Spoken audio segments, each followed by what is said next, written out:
बाकी बड़ी सुंदर भाव। एगो लड़का, मान लीजिए आप लोग प्रीति जी को देख रहे हैं और बड़ा प्यार से कह रहे हैं, प्रीति जी ऐसे भी बिंदी लगाती हैं तो बहुत खूबसूरत दिखती है। लेकिन कहत तका भैया कि तोहर लीला के बिंदिया पर चमकता,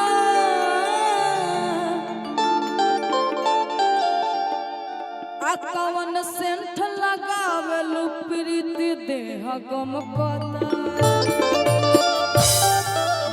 कि मन करे धोली ही तोहर के कोरा में, हाय दिया के अजोरा में, आ हाय लइका सबके सोझा में। बाकी कहे के बाद एगो औरत कहत रही कि जब से तू सैया आ गइल हरियाणा, आ घोटले घोटात नहीं के हमरा से खाना, काहे छोड़ गइला बाहर बाबल मोजी, कि काहे छोड़ गइला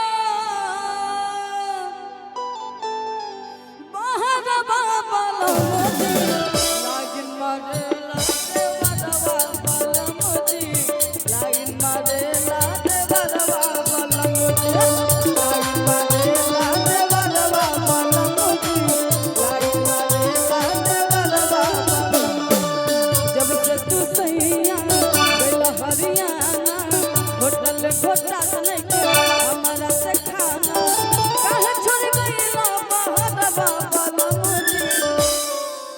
अरे काहे छोड़ गइला बाहर बाबल मोजी, लागिन मारेला देवरवा बाबल मोजी, लागिन मारेला देवरवा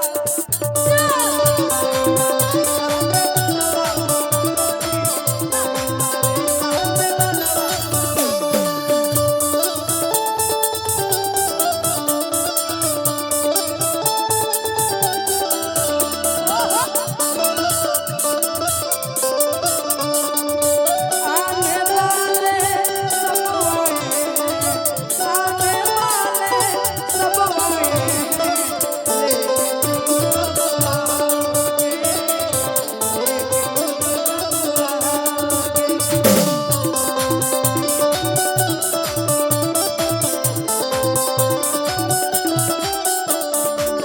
औरत बड़ा प्यार से बताओ तरे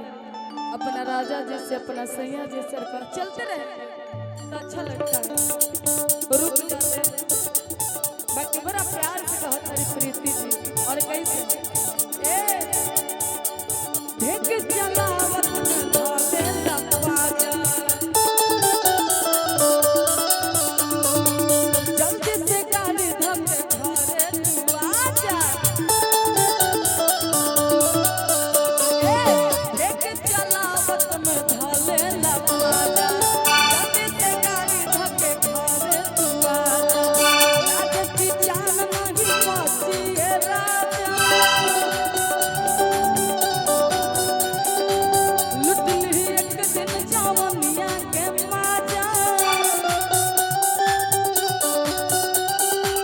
लागे की जान नहीं बची है राजा, लुट ली एक दिन जवानिया के माजा, मन कर मरली कटरिया बाबा मोजी, कि मन कर मरली आ कटरिया बाबा मोजी, लागिन मारेला देवरवा बाबा मोजी, लागिन मारेला देवरवा बाबा मोजी, लागिन मारेला देवरवा बाबा मोजी, लागिन मारेला देवरवा बाबा मोजी।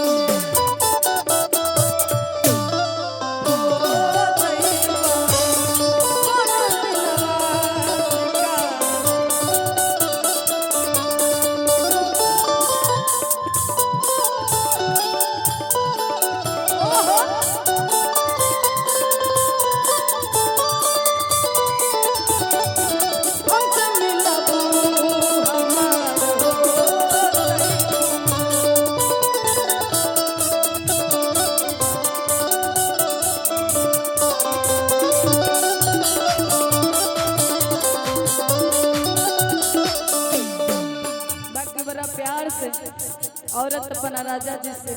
अपना सैया जी से, अपना करेजा जी से कहत तरीके राजा जी ए सैया जी जाई नहाए तो खुशी से ताके